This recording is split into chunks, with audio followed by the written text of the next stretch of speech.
SciTech Nutrition. Premium quality products. State-of-the-art look. Uncompromised ingredient quality.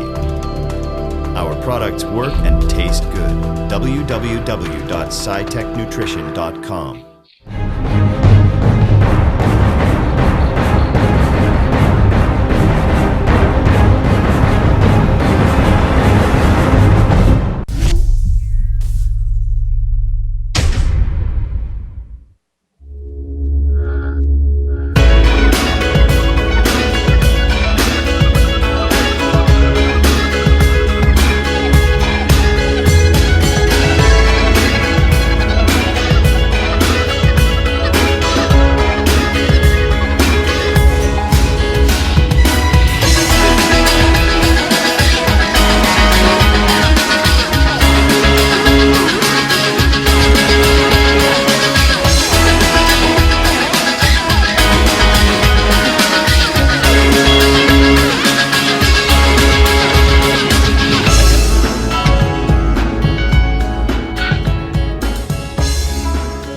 Welcome back to Live With, brought to you by SciTech Nutrition. Visit scitechnutrition.com. I'm your host, Dave Palumbo, and tonight's guest is IFBB Pro Darrem Charles on the comeback trail. Welcome, Darrem. What's going on, brother? Look at you. You got your island garb on. Man, I decided to go back to my roots and change up my whole identity over here. Now, you're originally from Trinidad, correct? Originally from Trinidad, not Jamaica, so this is just a get up. I'm going to take it off. Just having fun. Hoping that was real. Well, yeah, as I said, my mom will roll over in the grave if I had this for real. Yeah, man, I can't even grow here if I wanted to. What's the difference between Jamaica and Trinidad in terms of cultural aspects? I know you guys don't like when people confuse the two islands. Well, because, we both have our own independence. The cultural difference, Jamaica is more, it's more reggae and so on, and the culture. We're more carnival, that kind of thing, tourism, that kind of thing, yeah. Is Jamaica. I mean, he's typical, very laid back, attitude about things. Trinidad's a little different. I noticed the people from Trinidad have a different way about themselves. They're a little more focused, a little more, not that like, yo, man, laid back attitude. Yeah. You can say that, we're very industrial down in Trinidad. As you know, it's Trinidad and Tobago. So Tobago being more the tourist spot, I'm from Trinidad. That's where most of the, the work is being done, And we just a lot more focus there. Not just sitting down under the coconut trees, smoking, as people think. Darrem, let me ask you a question. You've been competing almost 30 years now. You've been competing since the 1980s. I mean, that's a long time. I mean, to be on stage. At what point in your career did you say to yourself, you know what, this is not just a hobby. This is something I can do as a living and make money from this? Well, from the get-go. I've always been into really focusing on what I need to do to get ahead, and sometime I got to realize the dream about bodybuilding. First thing I thought about is, can I be lucrative and make a living off of this? And when I did my research, and you have to be very good, and if you conduct yourself in the right way, there's a good possibility of that. So I thought I could have become one of the top pros. And with that said, be able to support my family and myself, and that's what I did. Now, Darrem, you started competing obviously back in Trinidad. At what point did you, or were you able to make the jump, I guess you could say, to a level where you're competing internationally, you're proving to the world that you're one of the best bodybuilders in the world. And obviously, being a guy who wasn't one of the biggest guys out there, it had to be a big challenge for you to break through that barrier. Because when you were coming up, the guys were real big. I'm sure you were outsized at most shows you competed at. Yeah. It's always been like that. I knew I was never one of the bigger, thicker guys. That's not what my body's all about. Hence the reason why this category that we're about to talk about in a little bit is perfect for me. When I started, I started right in the end of '86, competed in a couple of shows, '87 teenage nationals and so on. And right away, '88, I was already doing world championships as a young guy, being like 19 and so on. I was already competing in universe and stuff. And I won the junior world championship in Singapore back in '88.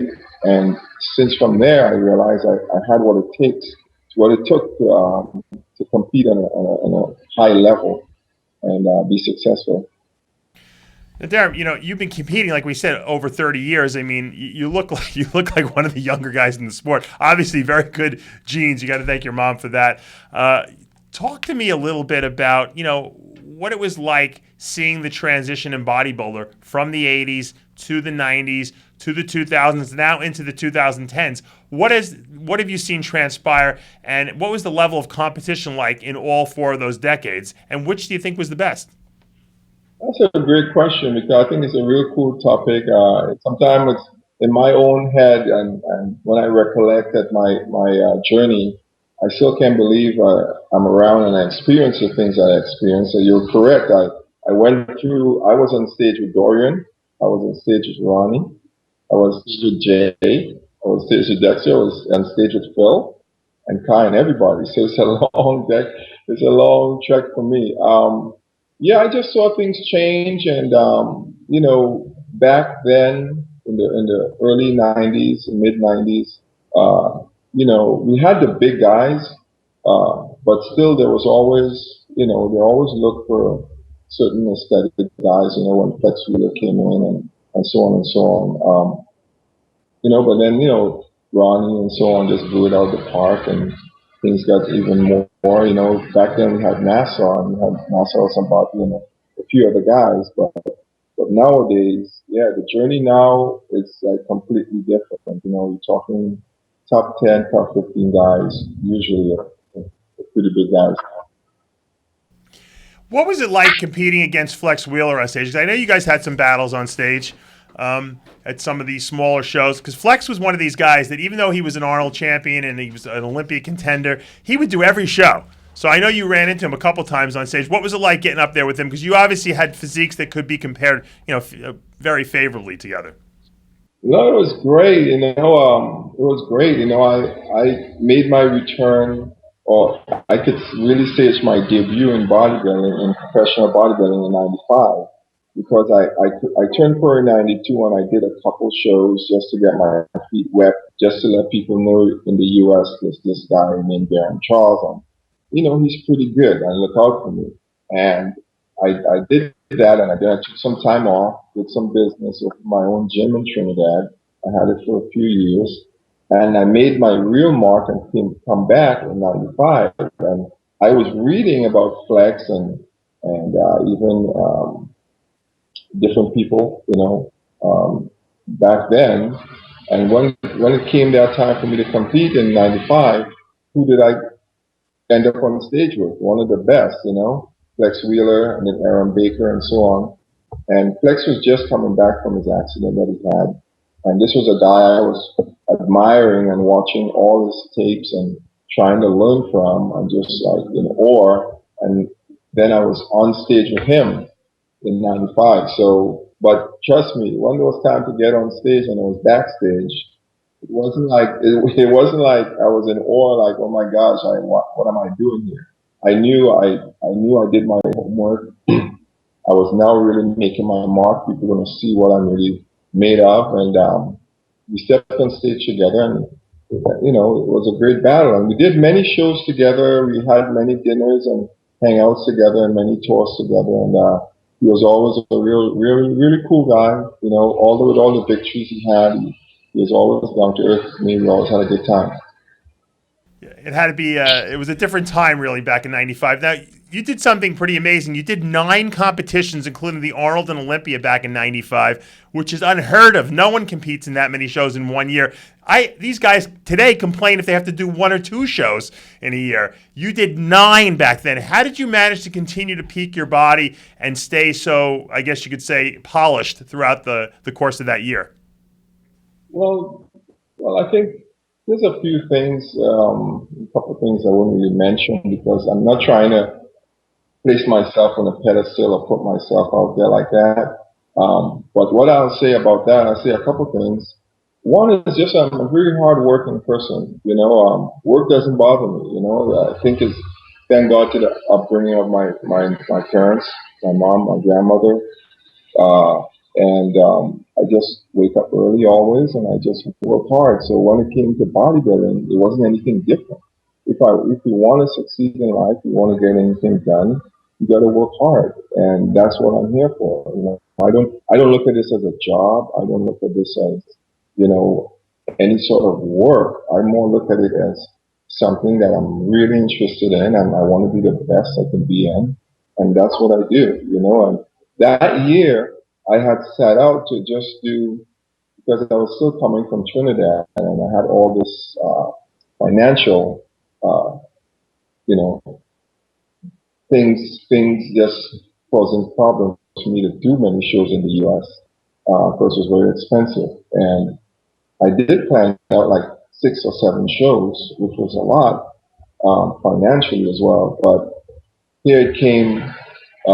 As soon as I did the first show, I qualified for the Olympia straight out the blocks, and that put me into like 8. And right backstage, I spoke to Wayne DeMillier, if you remember that guy. I spoke to Wayne, who was the president at the time of the IFBB division, and he said, "Man, you look incredible. Are you doing the Arnold in a couple of weeks or something like that?" I said, "No." He said, "Why not?" I said, I didn't sign up because I'm a nobody." He's like, "Well, you know what? You are somebody now, and you're in." I'm like, "What do you mean I'm in?" He's like, "I'm telling you in. Just give me a number. I'll have everyone contact you." So that same night, I jumped from like 7 shows to 9 shows immediately, and that's how it came about. Interesting. Now, in '92, like you said, you made your pro debut. It wasn't until 2002 that you actually won your first pro show, and then 8 consecutive years you won pro shows. I mean, that's just a crazy, crazy record in and of itself. And obviously, you know, you wound up with 9 victories before it was all over. And then into 2013, you decided to call it quits, and we didn't see Darrem Charles on stage anymore. What made you decide to stop competing in 2000 after 2013 season? Well, first of all, let me congratulate you on your historian account of history. It's very accurate, very impressive. Yes, you're correct. I did do those things. You know, a lot of people don't know that. You know, that's why I speak to a lot of young guys and girls now that frustrated with the first show or second show. You know, they've done or the first year. Oh, I'm not placing. I'm not this. I'm like, how long you been competing as a pro? It's been like a year or 2 years. I won my first pro show. It took me 10 years. So it's just funny. So yeah, that's a fact. Um, for me, what was your question? Yeah. Why did you stop competing after the 2013 season? You know, well, in the beginning of this interview, you made a comment. You said Darrem is back, and I'm gonna use a line from Drake, the rapper. It means if I'm back, it means I went somewhere. I've been gone. I didn't went anywhere. I never told anybody I retired. You know, I'm very realistic. You know, you see the guys out there now. You're talking Big Ramy, you're talking, you know, Ty and Phil and, you know, and all the other guys. And that was never my type of body. And I was just not willing to push myself to get that far. For me, this sport was always, it's about financial, but it was always more first and foremost about health and living a longevity and living a great life. And hence the reason why I'm here now talking to you and looking the way I do. You made that comment earlier on in this interview. Looking the way I do now, I'm still ready to go compete again. And mind you, this time around, I had a good 20 years or more run. I intend to make this period of my career even bigger than the last. And that's my goal. And I'm going to surprise a lot of people. But I never really, I just slowed down, and I've always told all my friends and clients and people who ask me, like, when's your next show? When are you competing? And I always told them, I said, I'm waiting for the right show to come up, the right opportunity. So I was just in the wings. I was just training. It was nice to be training and not going all out, training 100%. But I was just training, waiting for the right opportunity, a really good master shows to come along and so on, or something. And, with God's grace, this came about, and this is perfect for me. Let's talk about what this is, because in 6 weeks from today, on March 12th, at the California Pro, you're going to be entering the new division, the Classic Men's Physique Division, which is a newly created division where there's classical posing. The bodybuilders wear like Speedo-type shorts instead of the posing trunks. There's some mandatory poses with some optional poses. And it's a new division, and I've been calling for this division for about 5 years now. I think it's about time that the bodybuilding men's division was able to branch off and put something between men's physique and men's bodybuilding. And I think classic physique is the perfect compromise. Why did this appeal to you? Because at heart, you're a bodybuilder. Bodybuilders want to put muscle on. You have to, in fact, take off muscle to make it into this newest class, because the class is determined by your height. For a certain height, you can only weigh so much. And what we discussed this earlier today. You told me you must get down to 197 for the show, which is very light for you. It's about 30 pounds lighter than what you competed at when you were on a bodybuilding stage. Right. Well, for me, what appealed to me in this class, there was many things. As I said, and you could know that even when I was competing heavier, competing in the opens, that I was one of the smaller type physique, and my body was always about lines and conditioning, and it was never about just sheer size. So that's the first thing that appealed to me in this class, and the second thing is, I really think this class is going to help transcend bodybuilding into more the general public accepting it more, and hopefully we get more media press and so on. And I think it's just a really great opportunity for bodybuilding to just cross. And you said that, okay, I'm dropping weight per se. But this is a key, Dave, as you know, in bodybuilding. And by the way, this is still bodybuilding. Okay, it's still bodybuilding. It's just a different. You're not going to be massive. It's all about beauty, and as I say, it's classic physique, and it's still bodybuilding.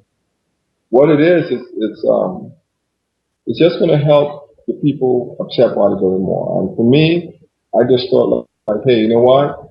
This has always been my physique, and you have to bring your weight down in number, but still look full, have your muscles still look bigger than you are.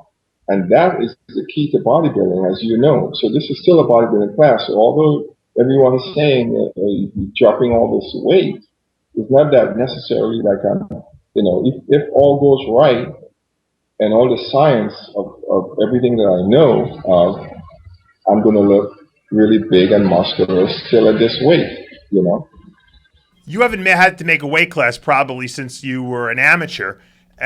Is this more of a challenge for you than you're used to? Because usually you're one of the smaller guys, like you pointed out. So you want your weight up high. Now you have to try to make a certain weight and actually suck down to make the weight before the show even happens.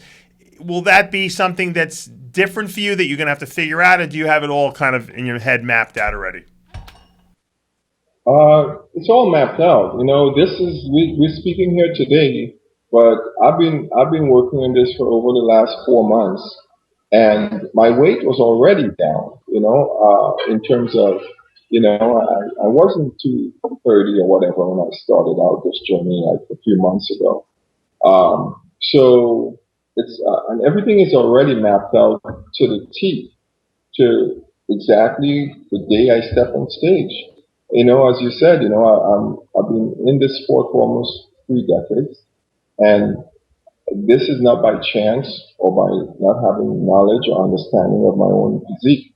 So that's where the word having experience comes in.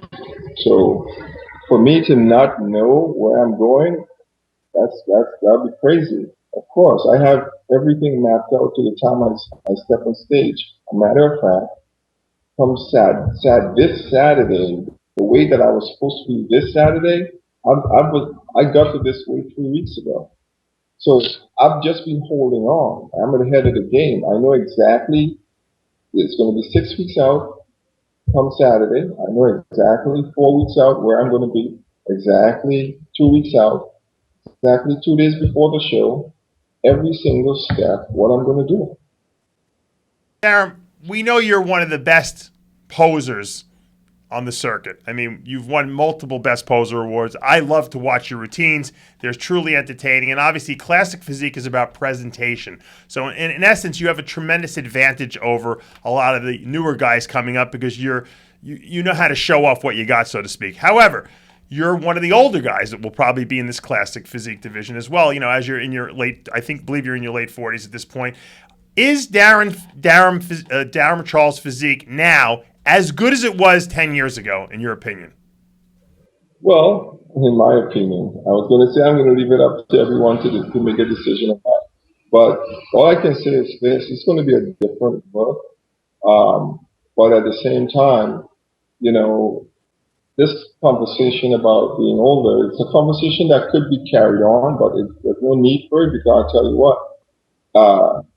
If you even look at my Instagram, I've been posting, and then come that day when everybody sees me, bro, my skin and my body is one of a 20-year-old, and I'm not just saying that off of just saying that, and because of that, added on with the experience that I have with presentation and my muscle belly and muscle size and everything like that, everybody's in trouble.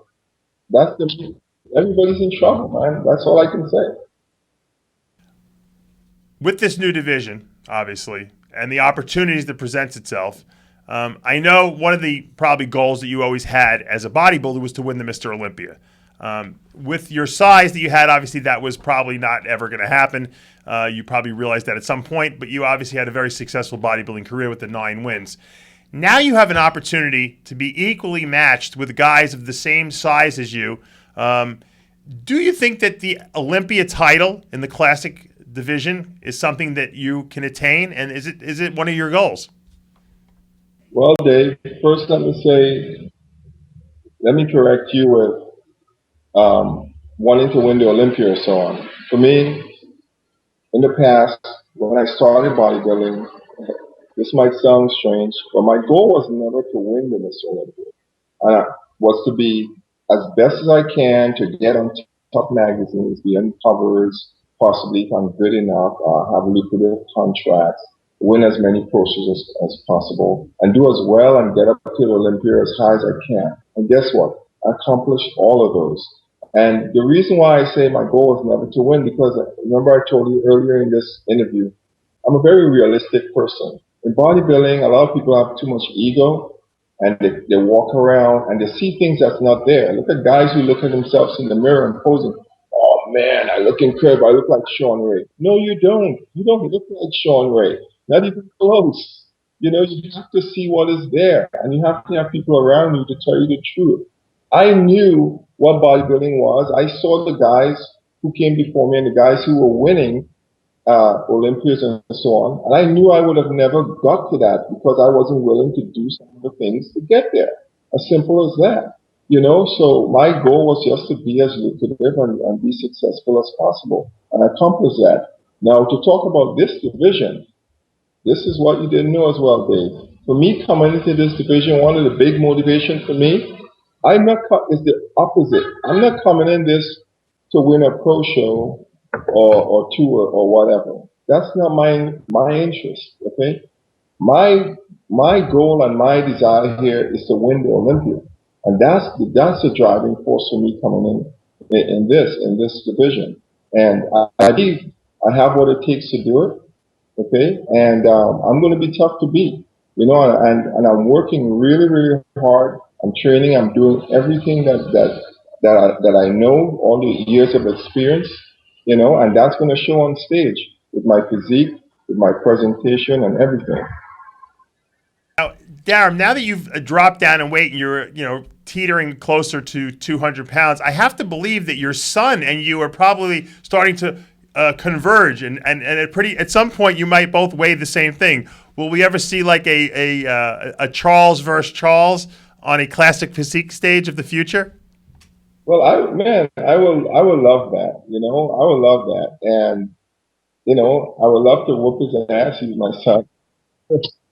Fathers, I love to whoop his ass, but hey, well, you know what? If he beats me, kudos to him. But I would love that so much.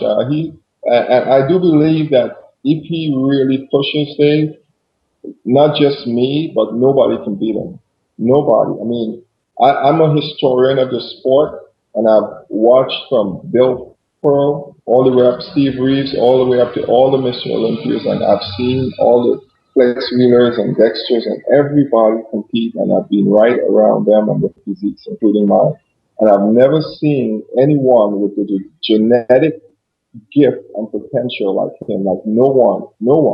And if he just turns it on and take that switch, he's a pilot now, and he does his thing, and he's training again. He's excited about his class, but it takes a lot more than that. You got to have a lot more discipline, a lot more consistency. And if he can do that, yeah, I think you'll see him on stage, and we'll be on stage. Because I'm going to be here for a little bit. I'm going to be here. Yeah, I'm not going anywhere. I'm here, Dave. I am here. You see all these records and all these titles and all these accolades you talk about. I'm here to break all of these things. This year, I intend to do more shows than I ever did before. So I've already done more shows than most people have done in a year. I intend to win a lot more titles. I intend to win the Mr. Olympia title. And I'm not saying any of these things boastfully. I'm just speaking from my desire, my goal, and the work that I'm putting in. What my goal is coming in here. I'm not here to play games. I'm very serious about this division, and hopefully I'll be here for a while. And if he can catch up with the old man, then we'll probably be on stage together. And that'll be something. Darrem, I think you've ignited a lot of excitement in this new division. A lot of people were wondering, well, who might be the guy to beat here? I think you throwing your hat into this ring with your ability to pose, with your classic physique, with your experience, I think you add a certain level of excitement to the division, and I'm sure a lot of people are anticipating your debut on March 12th at the California Pro. Best of luck there. We'll be following all your progress, and hopefully we'll see you in Las Vegas, Nevada as the new Olympia champion in maybe 6 or 7 months from now. That'd be great. Love to have that discussion with you then. All right.